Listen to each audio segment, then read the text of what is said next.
Welcome back to Season 4 of the Sober Motivation Podcast. Join me, Brad, each week as my guests and I share incredible and powerful sobriety stories. We're here to show sobriety is possible, one story at a time. Let's go. In this episode of the podcast, Cody shares his journey from growing up in New Jersey to battling severe alcoholism and addiction, drinking alcohol for the first time at 12 years old.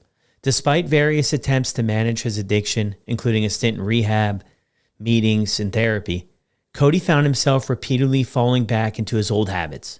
A near-fatal accident where he almost lost his leg became the eye-opening moment that led him to surrender to a higher power and fully commit to sobriety. Now over a year sober, this is Cody's story on the Sober Motivation Podcast. Welcome back to another episode of the Sober Motivation Podcast. Today we've got Cody with us. Cody, how are you? I'm doing great. How are you doing? Yeah, I'm good, man. I'm glad we could connect, and I'm excited to share your story with everybody here on the show. Good. Yeah, I'm excited too. Thank you for having me on, man. I've been following the page for, I think even before I got sober. Yeah, 3-4 years now. So It's cool to talk to you on the other side of things, you know? Yeah, 100%, man. So what was it like for you growing up? Yeah, growing up, I came from a normal childhood in New Jersey. Grew up in a nice suburban area. Mom and dad were together, had a younger brother, grew up kind of middle class. Was big into sports my whole life, had friends. One of the things that kind of was weird on my early on life is I was diagnosed with dyslexia. So that was a challenge for me in school. Got picked on a little bit for that. And it just, hurt my self-confidence as a kid growing up, your dyslexia. So I kind of felt lesser then. So that's kind of when I introduced alcohol into my life. I felt not as smart, not as social, not as worthy, just because I had a learning disability. And my first sip of alcohol, that all went away. Yeah, well, thanks for sharing that. When was that? Yeah, I remember. It's crazy, actually. Now I'm about a little over 2 months sober now. And I've been going back in my childhood a lot. And I remember going about 12 years old to my parents' liquor cabinet.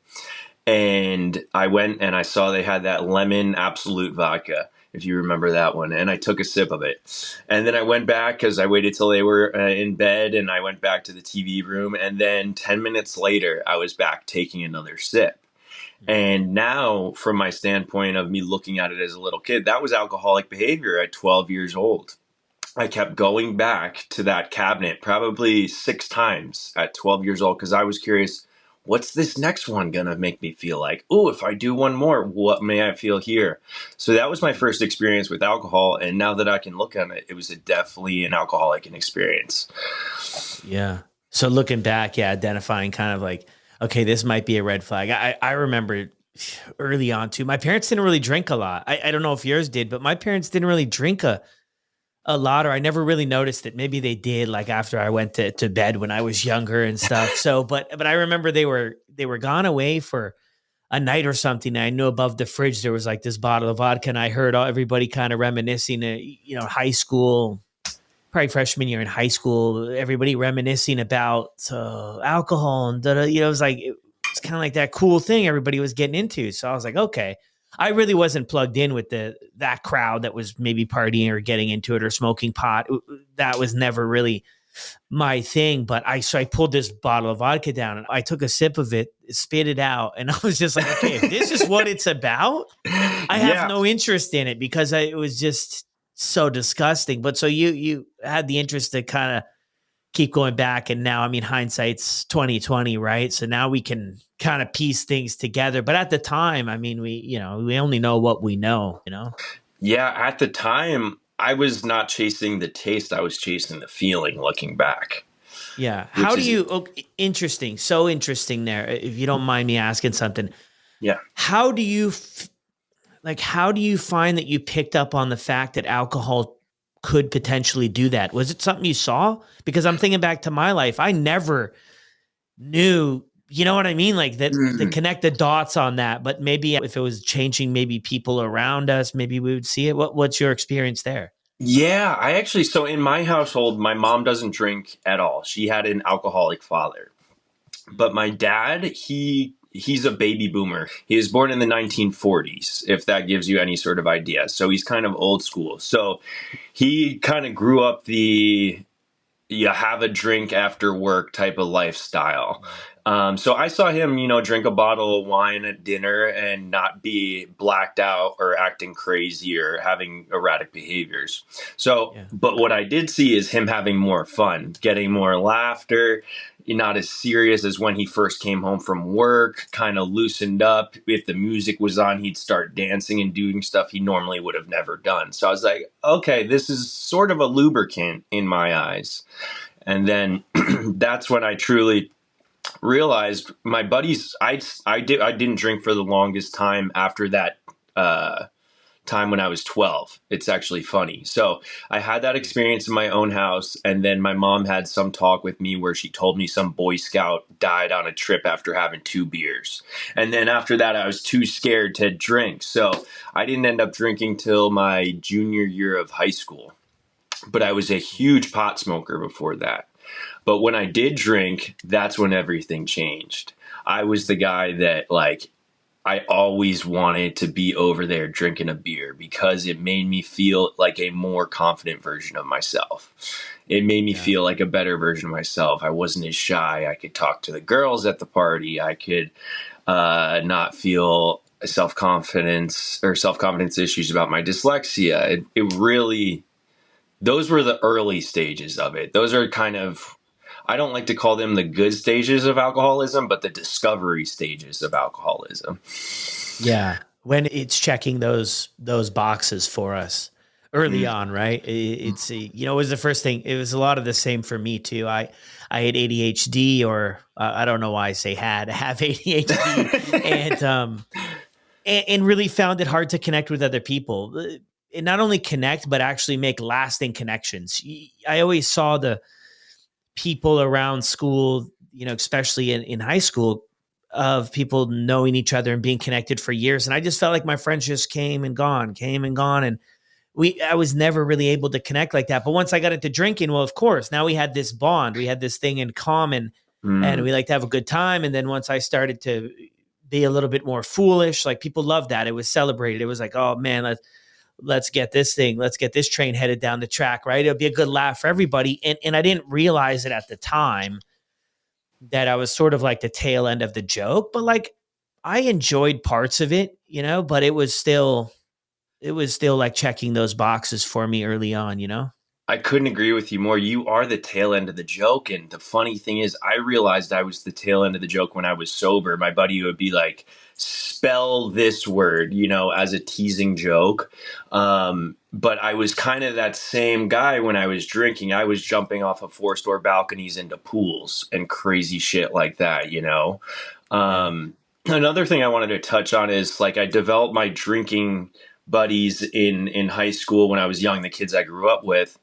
And after I was diagnosed with dyslexia, I got sent to a different school to kind of catch me up to speed on things. And then after that, I was sent to another school to get me ready for college. And then I went to college. So I had this weird, I don't want to say abandonment issue, but at that age, I was stripped away from my friends. So kind of the way I gravitated towards people was through doing alcohol and doing drugs. It was kind of like, if you think about it, it's an instant connector. It's an instant, you make a bond with somebody in a way. And like, Yeah. I'm gonna get into this later in our podcast, but as life progressed, I found that more and more that I would normalize my behavior by the people I would hang out with because they would be having the same behaviors as me. Yeah. Yeah. Well, and yeah, that's I'm with you on that too. I didn't want to I didn't want to stand out too much with what I was doing. So if I surrounded myself with other people that were close enough, then it made a whole lot more sense. So you mentioned that too. You moved around and changed the scenery too, which, I mean, a lot of people I think on the show talk about, different ways of. I know the last guest moved around. Last guy I met with, he moved around a lot too, and it's hard. But what you say, I think the point there hits home, right? Is when you're into this sort of scene, if we want to call it that, the drinking, the Yeah. partying. And that carries on, I think, throughout life too, right? It's such an easy way to make friends, whether it's at the bars, the clubs, or different friend groups, whatever it is. In the reality, what I realized once I got sober is that making genuine, authentic friends is actually really difficult in a sense compared to just like, yeah, let's just kick it, watch the game, and have some beers, and like, about maybe 6, 8 beers in, everybody's hugging each other, and I love you, Yeah. man. It's so much, different, but also challenging too early on in sobriety to like make friends. Maybe because we're just used to it the other way. Where do things go for you like after high school? After high school, I got into college. I went to High Point University in North Carolina. Um, I had a walk on scholarship to play lacrosse, Division One.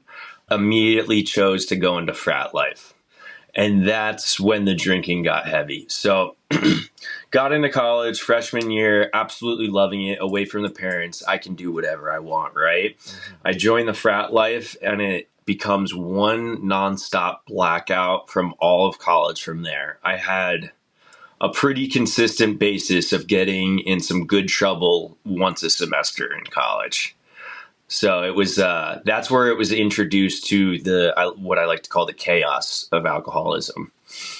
Because there's Yeah. levels to it, right? There's Yeah. the introductory level, there's the chaos, and then there's, okay, my life is unmanageable level.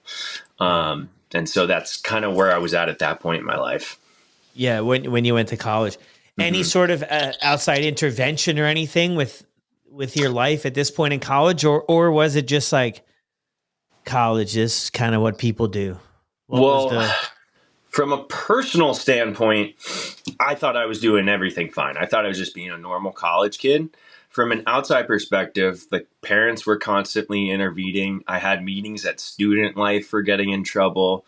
I got trouble where I had to deal with the police one time. So there was plenty of bad things happening to me. Yeah. But at the time, it felt normal. I don't know. It was weird. It was just like, oh, this is a rite of passage, right? That's how my brain was thinking about it. Like, this is what college is. You party, you have fun, you get your classes done to the best of your ability, and you graduate. talking about college too? Like you mentioned there with college, I thought for sure like have a little, have all the fun now, but like when I'm done college, of course I'm gonna jump into the real world and do all that stuff. I mean, little did I know at that time I didn't have the tools to do all of that, even though I thought that I would just kind of turn a corner and all the partying and everything would go aside. What were things like for you? Did you end up graduating from High Point?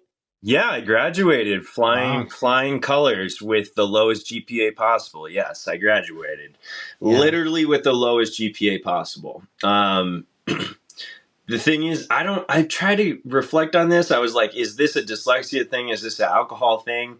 And it was kind of both. But I was really proud to graduate college with even the lowest GPA. That was a huge accomplishment for me, right? Where did things go for you after college? Like, what do you Oh, get a job, so start your career, or? yeah, I had the same mindset as you, man. I was like, all right, college, we're going to party our asses off. Then I'm going to get out of college. I'm going to start working. I'm going to make bank. Right. And that was my whole thing. I had 2 jobs lined up before I even graduated. And then I get a job. I come back to the East Coast or up to the Northeast where I'm from, New Jersey, and I start working in New York City. And that job is in recruiting, which is, I don't know if you know the industry, but crazy hours. You're Recruiting, working as in like in as recruiting. like I was recruiting construction underwriters and like building managers and things of that nature. Oh, So I was placing people into jobs, okay. and that the work environment is work hard, play hard as hell. Whether you win or lose. So we would work from about 8 in the morning till 7 at night. And after that, we would every night or whenever night we wanted it, we had an expense card to go to the bar after work. Oh. So it turned right from frat life into the work life that was the same as the frat life. I was living the same type of lifestyle. Now I was just making money doing it. And I was still stuck in the repetitive cycle of like waking up, feeling like death, barely being able to get into the shower, hopping on the train, sweating to work, getting to work, being fine, having a beer at lunch, being good. Then you start and go out. Process starts all over again. And this is in New York City. So there's no shortage of things to do. Yeah, and some people share too, like waking up on Monday and being like, "Yeah, this I'm not drinking tonight." You ever kind of make those commitments to yourself? Yeah, I'm take the night off, and then find yourself back to drinking again. Yeah, all the time. I was a guy where I either don't drink at all or I drink until I'm blacked out or until it's gone. So Yeah, I had two roommates living in a 3 bedroom, all three grown men in this like shoebox apartment. And I would just yeah, come home at all hours of the night. These two guys were normal guys. I was the alcoholic. I came home one night with half of my arm sleeve done at like 2 in the morning. And I woke up the next morning. I was like, guys, what did I do? I have to go into work like this. Like I was that type of yeah, guy. Or I was that, they would be like, okay, we had our cocktail hour. Cody, let's go home. And I would go out to the clubs alone. And then I'd be sitting next to, like Wiz Khalifa or somebody crazy until 4 in the morning and then go home, no sleep, shower, right back into work. At that yeah, age, I was 22 to 25. I could do it. I don't think I could do that type of lifestyle anymore, to be honest, man. But there was no yeah, off switch for me. That's what I'm trying to say. yeah, There's absolutely no off switch unless there is no alcohol there or if I can not physically drink anymore. yeah. And then how do things progress for you in that direction? With this job, you keep this job for a bit. Yeah, I was crushing the job. So that's the thing. I was a high functioning alcoholic. So I would do great at work and I would get celebrated heavily by like being fed drinks after work. So I was making good money. I was doing good at the job. And eventually I started to get a bit unhappy. I switched companies, and then I was like, you know what? I don't know if this whole work thing, this whole New York City thing's for me. And I ended up meeting a girl and moving in with her in Hoboken, New Jersey, if you're familiar with it. Hoboken is on the other side of the Hudson River. You're basically just a river is in between you and New York City, Okay. which is it's a beautiful place. But yeah, that's a whole nother chapter of my life. I think we should probably get into. Yeah. So you okay? Yeah. Go ahead. I'm listening. So with So you that meet part this of it, girl. so I meet this girl. We had been in a relationship for a little while, long distance. She was still in college. And then she ended up moving up north with me in together. So we went from long distance to moving in together. And at this time, I didn't know I was an alcoholic yet, but she knew I was an alcoholic. I would drink every night I'd get home from work. At the time, I was prescribed prescription anxiety medications that I was taking along with that stuff. And I Mm-hmm. still, again, was oblivious to what was going on. And she continuously expressed, Cody, all you want to do is go drink. All you want to do is go party. Like, I want to go to museums and see beautiful sky views and whatever hikes and whatever it may be. And all I wanted to do was either drink with her or drink with the guys. Yeah. And so she brought it up to you like, hey, I noticed this, something is here. Your parents notice anything up until this point or no? Oh, my parents have known since early college. They have been extremely concerned. My mother, I don't know how she's done it. She, up until a year and a half ago she told me this when I made amends with her. Up until a year and a half ago, every single weekend she was expecting to get a call that I was dead. Wow. Yeah, Wow. crazy stuff. Yeah, so they were definitely aware of things. So you're spending a majority of your time working and maybe the other half of the time, if that's the way it's breaking down, drinking, partying. When you look back on all this stage too, right? Because man, you know what's so wild and like this might be on a deeper level is when we're going through it, it's so normalized. That's who we surround ourselves with. It's like, okay, it's what everybody's doing. Like, of course, there's nothing wrong here. What do you see when you look back at that age of your life, 22 to 25, 26? the necessity to keep partying all the time? Yeah, that's a really great question.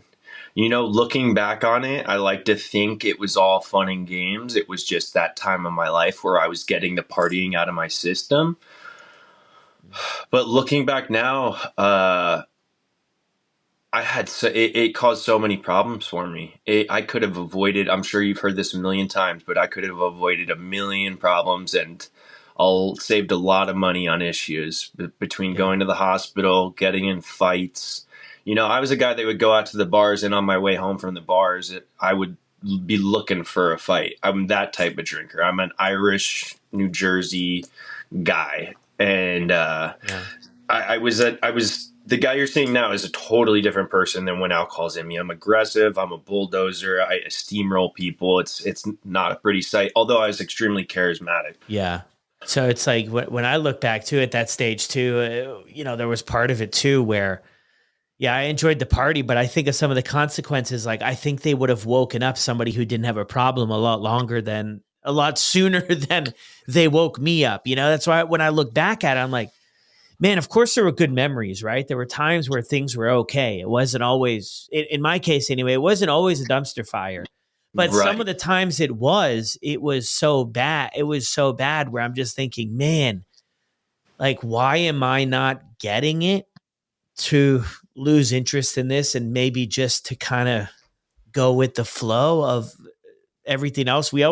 My buddies and we always used to say this: if you're not living on the edge, you're taking up too much space. And like, I'm like, man, like it was just disastrous because we're just taking risk after risk after risk, like just to have Yeah. this quote unquote good time to fit in. And when I look back, man, I realize now, and I did a couple years into my sobriety, that I just didn't enjoy what I saw in the mirror. Like I just didn't like the person who I was. So my goal every day or as often as I could was to just get disconnected from who I actually was and kind of become this, to wear this other mask, right? I had a couple different masks in my collection or my gym bag, you could say figuratively, and to switch that on so that maybe I wouldn't have to be exposed of who I really was, because that was what I felt was I was rejected for so long in life for Right. who I really was. So my goal was to get away from that person. I don't know, a lot of stuff there. I don't know if any of that It relates at all, Cody. totally makes sense. It's funny you say that. I got to that point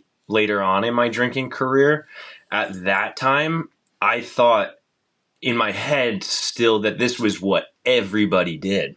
I was oblivious to the fact that some people don't even drink. I was like, okay, this is how people live. You work, you drink, you go back to work. Like I totally thought that's what real life was like. But now looking back, dude, there's so many times where things were going wrong and you're getting lost and put in dangerous situations. And it's just like, I'm lucky I got out of there unscathed. The amount of, man, I remember in Hoboken one time I was talking crap to two guys in the street on my way home, and they followed me to my apartment and broke into my apartment, and I had to fight them out of my apartment. They were trying to jump me in my own apartment and got a hold of my baseball bat.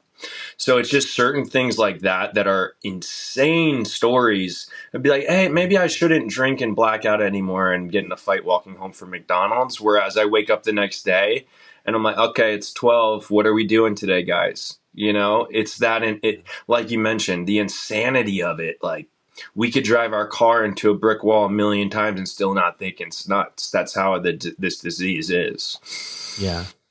And what about the prescription you had too? I mean, because that kind of blacking out, I hear that can go hand in hand, right? Oh These yeah, medications and drinking.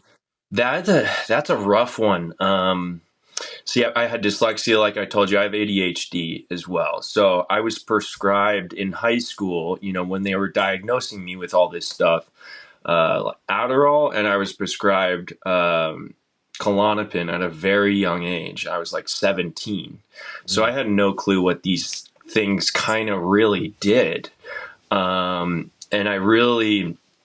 we just started playing around with them. Like I remember the guys, we would just throw them in each other's drinks. We would just like take them like they were candy. Like once it got to college and I still had that prescription, it was like You have to think about the period I was in college is when like the huge opioid crisis was Yeah. around 2011 to 2015. I remember hearing all my friends in New Jersey overdosing on heroin at that time and stuff like that didn't go to college. So there would be nights where I would literally wake up the next morning, I'd look at my knuckles, and then I'd look at my phone to see what I did because I had no clue. Because when those pills are involved, you do things that are absolutely insane and you don't remember any of it. Yeah. Yeah. And that's a scary, I mean, that's a scary thing, man. I mean, you probably where you're sitting now, you're just like, it's really hard sometimes, I think, to even wrap our head around too, how you completely lose control. I mean, I only had a handful of instances where I had these blackouts, but yeah, when I Xanax and alcohol, and the next thing you know, nothing, there's nothing. And then Yeah. people are telling me the next day, and I was just like, well, I mean, wow, like just wow, like there's no way. I mean, it was even hard at the time to even believe them, even though I knew they were straight, they were like kind of straight edge people where I'm like, yeah, they wouldn't make any of this up. And you just think, I mean, you're even reflecting back on there, just even make it out of all of this stuff is a miracle in itself because it's really hard to make sense of it sometimes, just how wild it gets. Yeah. People all the time ask me if I'd redo my life, and the amount of shit and misery I've put myself through with this disease, I still say yes. I wouldn't redo my life because I'm lucky to still be alive. At 32 years old, I am so lucky to be alive with all of the shit I did. I Yeah. cannot, I have Yeah. such a thanks and appreciation for life now that I've never had before. And Yeah. we'll get to that, I'm sure, a little later, but it's because of a near death experience I had, and it Yeah. woke me up. It woke me up. Woke you up. Yeah. Yeah. So where do things go? So you're seeing this girl, she's mentioning to you like, hey, well, we want to do something else other than drinking all the time, Cody, right? Yeah. Uh, Okay. So eventually, the drinking ruined our relationship. The failure of the relationship was my fault. And it's funny because at the time when you're in your addiction, you think it's their fault, right? Yeah. So it all had to do with me. It all had to stem from my behaviors. I could have been a lot better of a boyfriend. So our plan was to move out to San Diego together. We broke up. Our lease was still there. She's like, you know what? I'm going to stay in the New York City area. You go do whatever you want. And at that point in my life, I was like, you know what? This is my one shot to move across the country. So I just moved to San Diego knowing zero people. I just saved up like, I Yeah. think 10 grand maybe, and just moved. And it was the best decision I ever made. But then again, once I moved to San Diego, it turned into the same thing as what high school did to college to New York City. Now it's to San Diego, and it's a Yeah. nonstop party once again. Yeah. It's what Lowell, I don't know if this was your mindset going into it. Maybe it was, but a lot of people talk about like the change of scenery, right? Will make it, of course, if I go there or if I have that or if I have this, my life is going to change. What's so interesting about that? Because I was put in those positions too. And I went to my first rehab when I was 17, and we used to get what they call a focus every week. It was like what you had to work on. And I got this one, probably about 5, 6 months into it, of this rehab. It was a year long rehab. I thought I was doing well, and I got this focus. Wherever you go, there you are. Basically saying like you're not doing as good as you think you are. But it's the same thing as wherever you go. It's like I think we think we're going to go different places, but I think what it all boils down to is if we don't have the tools, it doesn't matter where we go, who we know, what the heck the external looks like. If we don't have the tools to improve things, we're always going to go back to what we know or what's comfortable. So you find yourself in that situation in San Diego. $10,000, Cody, is about what, 3 days in San Diego? Just Like about. two coffees and a pair of running shoes, and you Just have to find about. work. So, yeah, I was, I moved there, and just like you said, to go off what you said, all I knew was how to drink. all I knew was that type of lifestyle, right? So I didn't go in there with any tools, any sort of plan. It was just to gravitate towards the people that were like me. And that's exactly what I did. I found party friends. Yeah. Luckily, I had a job. So I was, again, a high functioning alcoholic, being able to make money. And I remember even making good money. This is when I started making good money. Some months, the money would be allocated towards alcohol and drugs rather than my rent. Like I'd pay $200 less on my rent so I could party, for 2 more days. Like Mm. that's when I started realizing, okay, there's something here that I need to look at. Yeah. Um, How and so old were you? I was 25 when I first moved. Okay. 25. Yeah. So moved there kind of 25 in my eyes, still a kid. I mean, honestly, Yeah. between us and everybody listening, I didn't feel like a grown man until I turned about 30. I think a lot of guys can say that nowadays too. I still was acting like a kid up until 30. Um, and so I get there and I find that, like I said, people that like to party like I do. And immediately I'm a popular guy. I'm in the bar scene, I'm in the club scene. I know everybody in the nightlife and I'm thinking I'm popular. I'm doing great. I'm crushing it. Right. And then slowly but surely bad things start to happen. Fights, car crashes, things that just I was waking up and hating myself. And this is where I got to the point that you were at, where I woke up and I would look in the mirror and I was disgusted with who I saw. And I almost didn't recognize who I saw. And I was like, who is this shell of a human in front of me? And that's when I realized during COVID, it had gotten to a COVID point here. Um, I needed help and I was running out of money because I lost my job during COVID, was running out of money. I needed help. And my mom had been telling me for 2 years, as soon as Yeah. you're ready to go to rehab, honey, we'll take care of it and we'll make sure you get there. Yeah. And so as soon as something I like to think now at this point from the knowledge I know, a higher power of my understanding pushed me to do that. Yeah. And I went to rehab and I did a 30-day rehab program in Florida. Yeah. When was this? Like 2020? Yeah, this was 2020. Okay. And so your parents were still kind of your mom anyway, you mentioned there was offering help, holding out her hand and offering to help you if you wanted to get help. So you're like, yeah, I'll do it in 2020. So you go to Florida.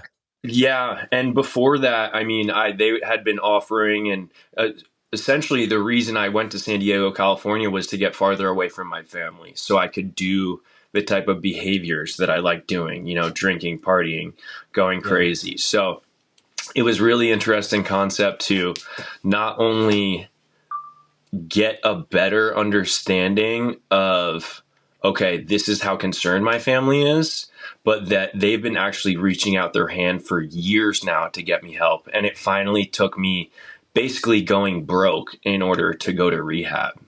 Yeah. And what was that like for you? Um, a rehab, I went in there feeling like, I don't have much wrong with me. In the third day of detox, I was doing push-ups outside in the parking lot and people were laughing at me and pointing at me like, real hardened alcoholics that were older. They're like, this kid's in detox doing push-ups. What a loser.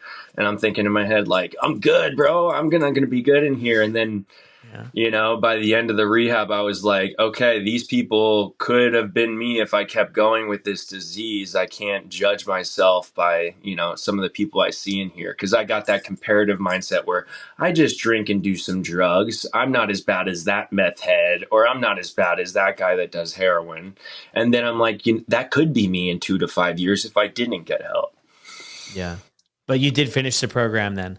Finished the program, Yeah. 30 days. It's funny, actually, 2 other family friends, we recommended the same rehab because it did work such wonders for me. And unfortunately, neither of them completed it. So I'm Yeah. really proud of the fact that I completed a rehab because I wanted to run away from there like 2 or 3 times. You wanted to leave, yeah. What I did you wanted learn? Did you learn a few things about yourself, or is it like even the other side of what you say there? It's I mean, it's what do we use it? Kind of like the denial of, I'm not that bad, or I hear it all the time, man.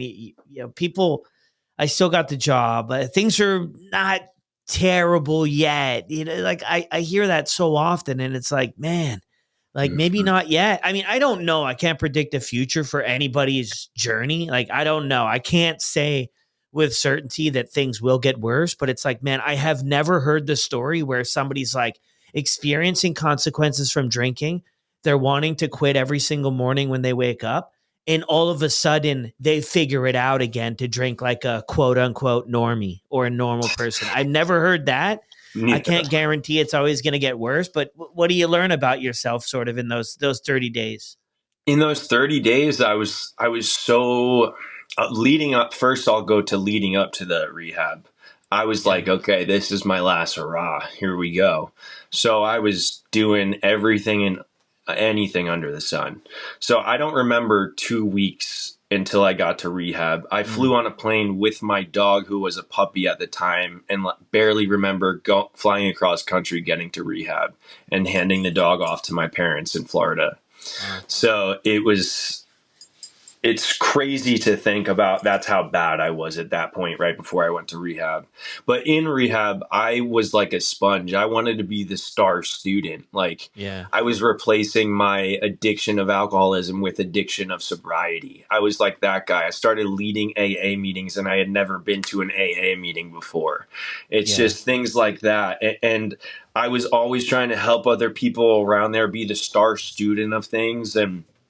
And then I graduated, and I thought I was going to be completely good. I thought I had all the You had it beat. tools. You had Yeah, it I beat. thought I had a beat, and I'm doing. Do you want me to continue after rehab a little bit here, or do you want to keep going on rehab? Yeah. No. You want to keep going on rehab. Um, I worked at a rehab for 6, almost 7 years. And I know exactly what you're sharing about, right? I know sort of that thing. I'm not saying it's bad or anything, but that helper mentality too, right? I think if I had to take a guess, it can really shift a lot of the inward work onto like, look at what you know what I mean? I'm helping Yeah, people. And like there's nothing wrong with it. There's nothing wrong with it. I think we do the best we can with what we have, but it's like, it's a distraction maybe from like, okay, something's really going on in here. But you walked away from it with a good experience and you had learned, some stuff, which I think is great. I think if we look at the bigger picture of life too, 30-day rehabs, don't get me wrong. If you have an opportunity to go and unplug and get that support, like that's phenomenal. But I think the reality too is it's 30 days, and for some not people that. it's Yeah. been decades of the other way, right? So it's going to probably take a little bit more after. But yeah, where do you want to go from after rehab? So you leave there and you're feeling pretty good, right? I think that's fairly normal. Feeling so good by the end of it. I'm jogging around the rehabs. I'm feeling like Superman again, because this is the first time in I don't know how long I've gotten everything out of my system. I'm totally detoxed, right? Yeah. So get out of rehab, think I'm doing great. And this one guy who was my counselor in rehab is like, you're not going back to San Diego to live alone, right? He's like, because I had a single bedroom apartment. He's like, you're going to live in a sober house because you're not going to make it. He was one of these old school guys. You're not going to make it if you go back and live alone. And I was like, that's bullshit, man. I got this. I'm good. 3 months later, out of rehab. So I've been total 4 months sober. Mm. I'll just be vulnerable here. I hadn't gone on any dates really. A big part of my partying lifestyle. And one day I decided, you know what? This girl texted me wanting to go on a date. I said, I'm going to go on this date and I'm going to drink. And it was that easy for me to give up putting in the hard work in rehab, the work outside when I started to go to AA. And then when I got to that bar with that girl, it was that easy for me to drink a beer. Yeah. I don't know if you had this thought process going into it. I know I did a lot of times. I'll drink tonight, but tomorrow I'll be right back on the sober train. I don't know if you kind of had that commitment or how things played out, but oftentimes we hear too is it could be a little bit of might be a little bit of a train ride before we get off again. No, I was off to the races for 2.5, 3 more years after that. So that one sip of Yeah. beer put me back into about a 3 year of my alcoholism, Yeah. which is Wow. crazy to think about things like that. To hear myself say that out loud, one sip, that one pre-planned relapse put myself into an alcoholic state again for 3 years. That's wild. Yeah. Well, and a lot of times people share too that things get can get worse Oh, when we go back. I don't know if that's your experience. I'm sure we're gonna hear it here, Cody. But yeah, that's the thing. A lot of people too share too, right? It's not the sixth beer that gets us drunk, right? It's the first one. It's the first sip. That's where it all gets started again. right. And that's a tough thing for people too, man. Even though you bring that up, relationships, dating, all of the dynamics there can be a challenge in sobriety. Where do you go from there? So I'm off to the races from there. I'm back to exactly what I was doing before. I started slow. I was like, okay, I got this. I had about a month of not really blacking out or nothing really bad happening. Mm. And then, other drugs start to get involved. It's San Diego, California. They're everywhere. So Yeah. then the drinking progresses because the other drugs allow you to stay awake longer. And I'm just back into where I was, square one, if not worse. I was Yeah. doing more, drinking more, partying more, and it got to some really, really dark points Yeah. that made me realize that my life had become unmanageable. And that happened a Yeah. few times. It happened, my family had to fly out one time because I eventually came clean that I wasn't sober anymore after rehab. They had to Yeah. come get me, and I went home for 2 weeks to dry out. And then I went back home and I was good for another 3 or 4 months. And then some really tragic events happened in my life where it was like near life loss events. Yeah. Yeah. Throughout all of this too, I mean, are you plugging into anything, any type of support of therapy or anything like that, or is it just kind of like a white knuckle hold on and hope it things pan out? Yeah, I was going to a psychiatrist and I was like, "Hey, I'm drinking. I'm not ready to stop drinking. Let's try to manage my drinking." I was like, "I don't Okay. want to like over drink. I like where I'm at now. Da da da. Let's Mm. manage it." And that was just my disease not wanting to fully give up. Yeah. What's that conversation like? What's the plan The to plan with it, make well, that with happen? yeah, with a psychiatrist, they put me on this medication that was supposed to stop my cravings. Mm. So Yeah. it did somewhat help me, but I was still doing the same patterns I was before. Yeah. It's that decision too, right? Without it, it's kind of like an uphill, right? What do they say? On the fence. Yeah, With things in life, you gotta make a choice, right? You're either here or you're there. And I think in this sort of trying to figure it all out, especially with all, I mean, and I'm sure what you've shared here is only just a speck of sand on a beach of the consequences that have happened and stuff in your life, right? It's probably a small, narrow window. Like if you look at everything that's probably happened, right? It's like there's so many things that are going on that go against you being able to successfully drink without the consequences. Because I mean, I think that's what we're after, right? I know I sure was. Like I wanted to drink as much as I want to drink. I just didn't want to experience the hangovers in the morning. I didn't want to lose all the relationships. I didn't want to end up in jail. I didn't want to disappoint my loved ones. Like I didn't want all that stuff, but there was a point in my life in my drinking career where all of that it was hand in hand. I could not have one without the other. right, And it's just a way it was, and it was never going to, because I tried to figure it out. It was never right. going Yeah, to we go all have, back. right? Yeah, it was never going to go back to the first time when I was 17, 18 years old, and we were just kicking it, and there wasn't Just any consequence. There was just like, you felt a little bit rough in the morning, but it was like, man, that just means we had a blast the night before. Like that was right. great, We had a good time. We had a good time. Yeah. And then the consequences pile up, and I think it takes a toll on our mental health as well. I mean, were you experiencing anything like that? I mean, like sadness or anything else sort of for where you were in life?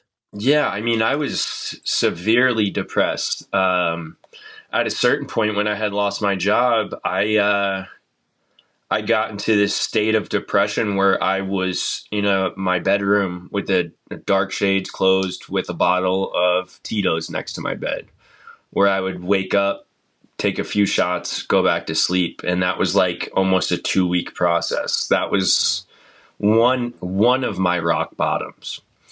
Um, and it's interesting to think about that rock bottom because, I was just going from my bedroom to the bathroom and just living in that little world. And to think about it from a sober minded state, it can almost make me cry to know how much pain I was in at that point, to be doing something like that to myself.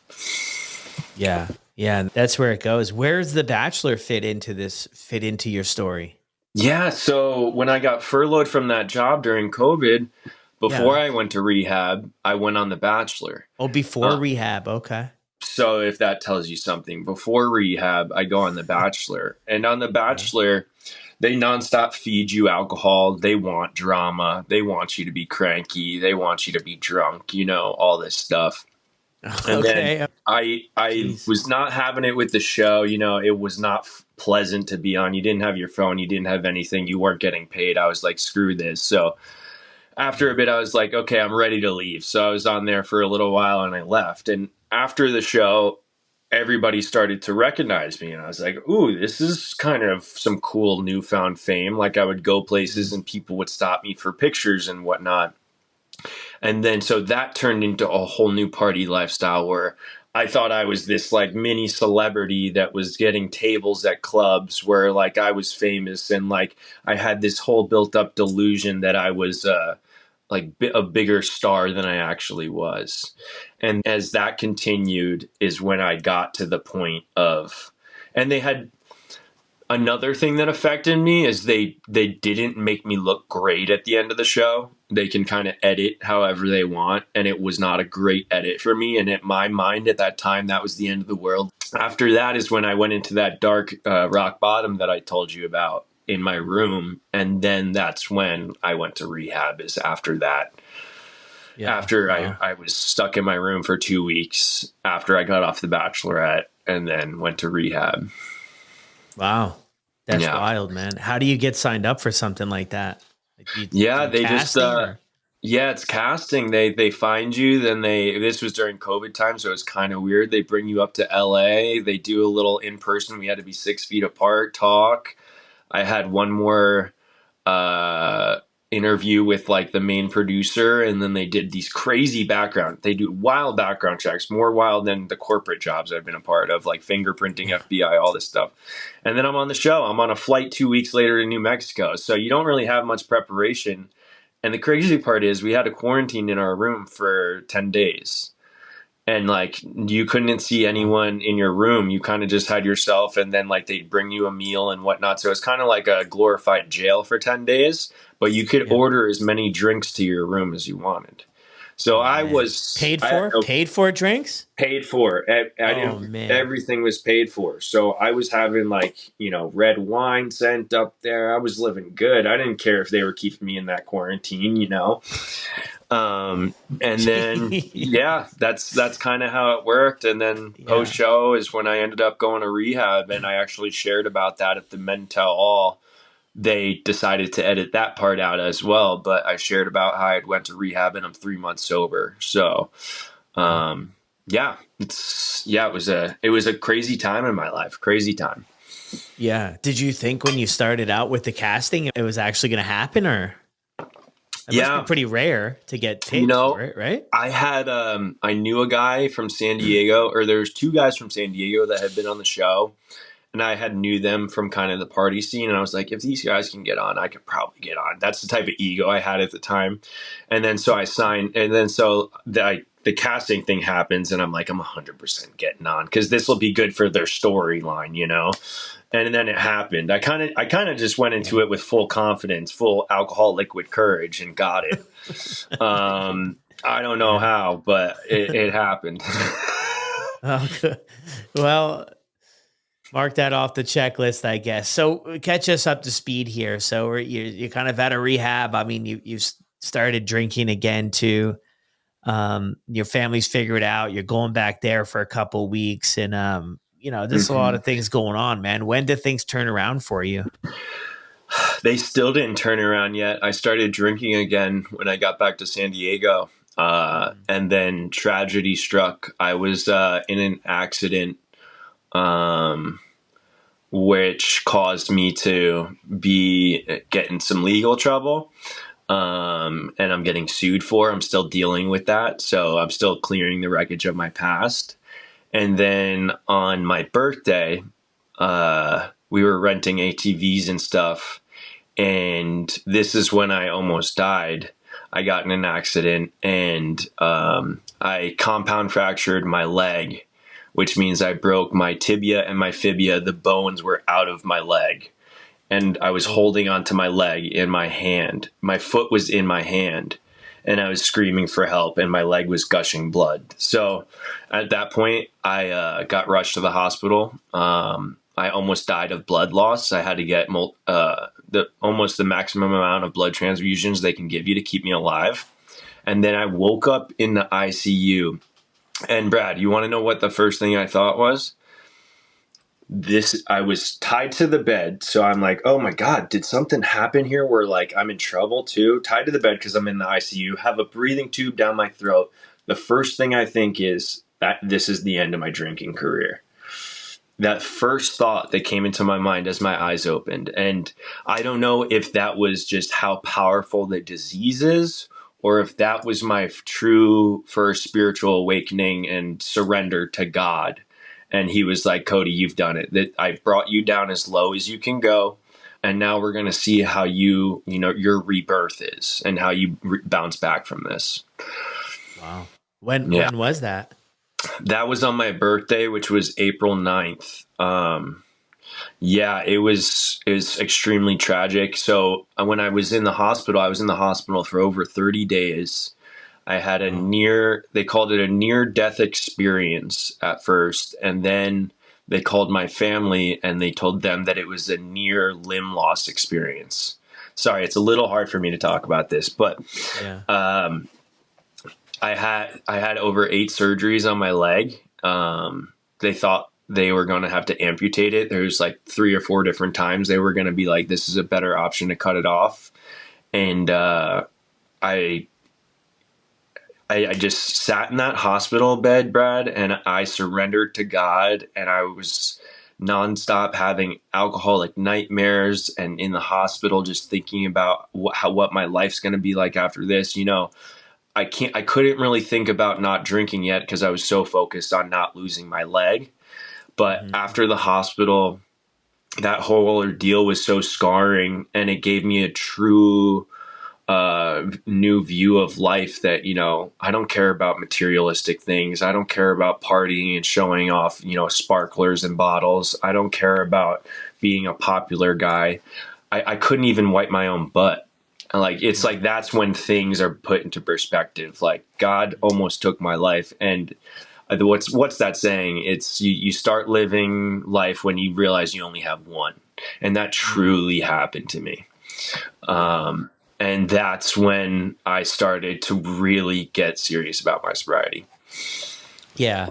Sobriety became essential Hmm. thing to get to work on. Yeah, So because how I did you mean, do it?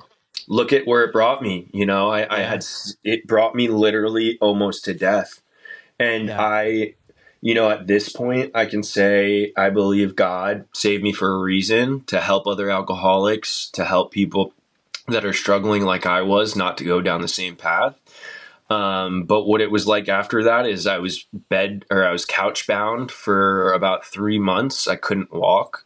Yeah. Um, I had I had no vehicle. So I started to go to AA meetings in an Uber on my crutches.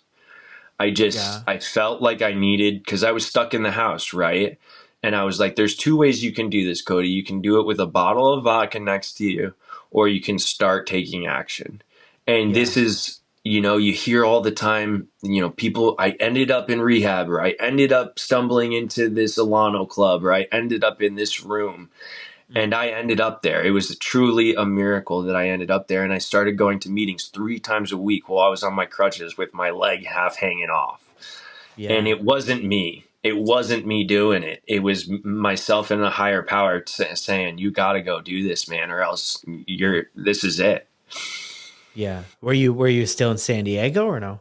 Yeah, I was still in San Diego. I was living by myself, recovering on a couch alone. I had to hire dog walkers for my dog. It was like I didn't start walking till August. The injury happened in April. And then I was like, all right, I can kind of limp around. Let me go for a dip in the ocean. Went for a dip in the ocean. My leg got staph infection. And then they Man. almost had to re-amputate it again. And so then I had to wear a bag on my arm for 90 days that was constantly pumping me with IV antibiotics. And so again, going to meetings with a bag on my arm, Mm. and I'm walking through it, and I'm actually feeling good. I'm like, my body's a wreck. I'm a wreck. Everything's Mm. healing, but spiritually, I'm making progress. So I am almost grateful. I am grateful. This is the best thing that's ever happened to me. Is getting in this accident is the best thing that's ever happened to me. It saved my life.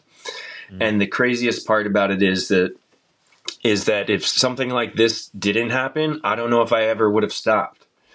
And it took something like this to happen to me because I was that type of guy that you couldn't tell me anything. You could tell me something a million times and I could have made that mistake a million times. I'm still not going to listen. I had to do it for me. Yeah. Yeah. When did you decide? Like, was it when you woke up from the accident, like in the hospital? Was it a couple days later? Was it when you got out and started going to the meetings? Like, when did you decide that you're gonna get sober? Yeah. So I woke up and I had those crazy thoughts because I was on the ICU, the top floor of the hospital, because Yeah. they weren't sure if I was going to die or not. And it was all white. And I just remember just thinking, like, okay, this is the end of my drinking career. And then they transferred me down a few levels once I got stable. And I'm sitting in the hospital bed, and it is such a blessing, Brad, that I surrendered in that hospital bed. I just said, God, because I had known a little AA chat, I had known a little sobriety chat Yeah. before. I said, God, I fully surrender to you. I don't want to live this way anymore. Like, living like this is not how anybody should live. I fully surrender, and I'm going to live out your will. And I feel so lucky that I was stuck in an hospital for 30 days Mm. because I could never get past 30 days of no drinking. Yeah. So it's almost like, I know this sounds crazy and spiritual, but it's like God kept me there to get my 30 days. And God decided that this was the route that I was going to have to take to get better and to get sober. And he like planned the timeline of everything, and the fact that I was able to keep my leg and I'm in full function again it's mind blowing.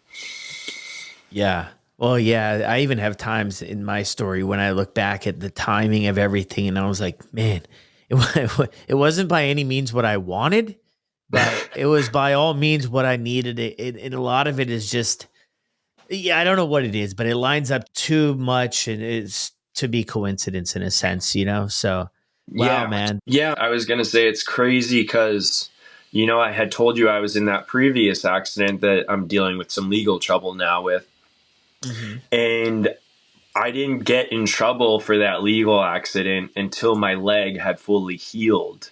So I was actually like able to deal with it and get a lawyer and all that stuff. Yeah. So it's just the timing of it is so divine. I like you said, it's strange that God at the time you're like, God, I barely have a leg, da da da da da. But like, imagine getting arrested from the cops and you have your leg hanging off and have to spend the night in jail with half of a leg. You know, I would Yeah. I would much rather that happen at a timeline of his understanding rather than my understanding. Yeah. Where things are potentially looking better Yeah. for you. Curious too about that. Like, I think you hinted towards like before about the ego and, how it was hard for you to maybe take feedback or accept any, direction or whatever. So many different words for it, but you know what I'm saying? Like somebody would be like, hey, Cody, you should try this and maybe improve your life. And you're like, yeah, whatever. But how has that changed? How has that changed for you on this side of things? Because I think there's so many of us that struggle with that when we're in the addiction of the denial, the delusion of like things aren't that bad, the denial of like it's not me, it's everybody else, and blaming the world for where our life is. Like, what's that work been like? Yeah, I mean, before I was the guy pointing the fingers at everybody. Life's not going good. My parents didn't set me up for success. Like, why am I running out of money here? It's all everybody else's fault when we're in our addiction, right? Yeah. And when I got out of my addiction, I started asking questions for the first time in my life. But I got heavily involved in AA, and I listened to every single word my sponsor told me to do. I was like, you know what? My way of thinking has gotten me to the place where I'm at now. It's time to listen to other people who have been through it and experienced it.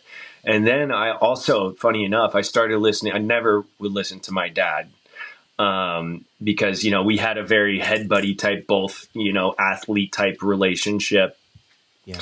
And I've started calling my dad now. I'm like, hey, Dad, what was your wake up routine like when you were my age? Or what'd you do to kind of like, what sports were fun when you turned 32 years old? So I'm actually taking advice. I'm asking for advice. And what my sponsor tells me to do, and people tell me to do in AA, I do it exactly. Yeah.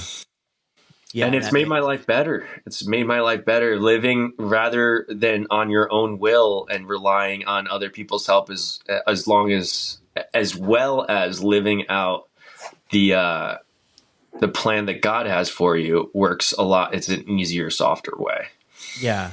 Before you came into this and you had that near death experience that you shared there before, did you have a relationship with God, or was that something that you kind of picked up maybe where you left off at some point, or just kind of came into things? No, I had zero relationship with God. I know you hear this a lot. I grew up Catholic and I just had no interest in church. I had nothing against it, but I just had no interest in church. Yeah. And I'm Irish Catholic, and I had no spiritual connection. I was a guy that was like doing mushrooms, being like Mother Earth and all this type of hippie stuff in California. I had zero spiritual connection. And it's my thought, I don't know if this applies for everybody, but in my opinion, that when you are using drugs and alcohol, you are cutting off your spiritual connection with God. And now that I don't have either of those in my life, I have extremely strong connection with God. I couldn't do life without God right now because I put a lot of stuff, take it off my shoulders and give it to Him. It's a lot of pressure when you're sober and used to an alcoholic life. Yeah. Good, man. Well, thank you so much, Cody. I mean, Yeah. congrats. You said what, April, what day was it? You said it. April 9th was my birthday, where I almost died, and April 10th is my sober date of 2024. 2024. And Wow. one last thing I wanted to touch on before we pop off is I started a little nonprofit, SoCal Sobriety. So anybody that needs help, that's sober curious or that's thinking about getting into the rooms or just wants to hear my story that could help you, please shoot me a DM or shoot me a comment and I'll do my best to respond. Yeah. What sparked you in this direction? I think it's my purpose, why God saved me, is to help others. And I could have saved myself so much pain and heartache and, from the chaos if I had stopped earlier. So I want to show guys that there is a way of life that's more wholesome, more fun, easier, softer, deeper connections. This lifestyle is so much better than the one that we think is great, that I want to show by example that these guys can live this. So I wanted to start a nonprofit. I'm just trying to be there as a helping hand. Yeah, that's beautiful, man. I think it's a great place for people to connect and, go from there, man, to see if they want to check things out. It's kind of where it all starts for a lot of us, right? Even in your story, right? I mean, there was I don't know if interventions are the right word, but there was things you did. You went to meetings, you did this, you had therapy, you went to the rehab, there's a lot of stuff that happens in our lives and most people's stories before it's like, okay, I've decided I'm getting sober and I'm willing to do whatever it takes. Mm-hmm. So I think any of those conversations can get the ball rolling for somebody, maybe it doesn't happen tomorrow, but it points them in the right direction, I think is great. Yeah, there's a dude in East County I've never met. We just chatted through Instagram, and now he's a month sober yesterday. So it's just little wins like that that are huge. Yeah. It's just amazing stuff. And one last thing I want to say to you before we wrap up is that the guy who I feel like a newborn, the guy I am now is I'm learning who I actually am. Whereas before I've suppressed that person with alcohol and drugs for so long, I didn't really get to know them. So in this year and a couple months of being sober, it's been an extremely emotional ride. Yeah. It's been extremely fulfilling ride. And I realized, all the qualities I thought I was bringing out with alcohol were my worst character defects. And all of the qualities that I truly need to give to the world, I have within me sober. So it's been a beautiful thought process. And I am just so grateful for it all. Yeah, beautiful, man. Before we scoot, what do your parents think of it? Man, like my parents didn't trust me. My mom could barely talk to me because she thought I was going to die every weekend. My dad, I was pretty much just calling him when I would get in trouble. My brother didn't talk to me for 3 years, and now I have my whole family back. Wow. I've made amends with my whole family. My mom and I talk every day. My dad, I take advice from my dad, like I told you. It was just my brother's birthday. He's got a girlfriend. We're seeing each other this summer in New Jersey. It's like my whole life has completely changed into something that I would have never imagined that I'd love so much. But it's all coming to light and bringing everybody closer. And everyone around me is thrilled because I'm the last guy. Like if you saw me when I was in my addiction, you'd be like, no chance, because I was the last guy everybody thought would do this, and I've done it. Or I haven't done it. I've done it with the help of a higher power. Yeah, beautiful, man. Love that. Happy for you, brother. Thanks for sharing your story with us. Thanks so much, Brad. I appreciate you having me on. Well, there it is, everyone. Another incredible episode here on the podcast. Thank you, Cody, for coming on and sharing your story with all of us. After doing 200 and something stories here on the podcast, and for any of you that maybe have been around for the ride of listening to these stories, there's a lot of things that, even though we all have different journeys and different paths and different things in life that go on, this one, there seems to be a lot of similarities to how we navigate the waters once alcohol becomes a problem in our life, and how we navigate the waters to stay sober, get sober, and all that sort of jazz. So I don't know if you guys pick up that on the other end of things, but I know I definitely do. Plugging into a community and getting support, I think, is always up there with things that, people find helpful. It's not everybody's thing to do, and there's nothing wrong with that. I mean, we each have to find what works for us. But thank you guys again for hanging out for another episode, and I'll see you on the next one.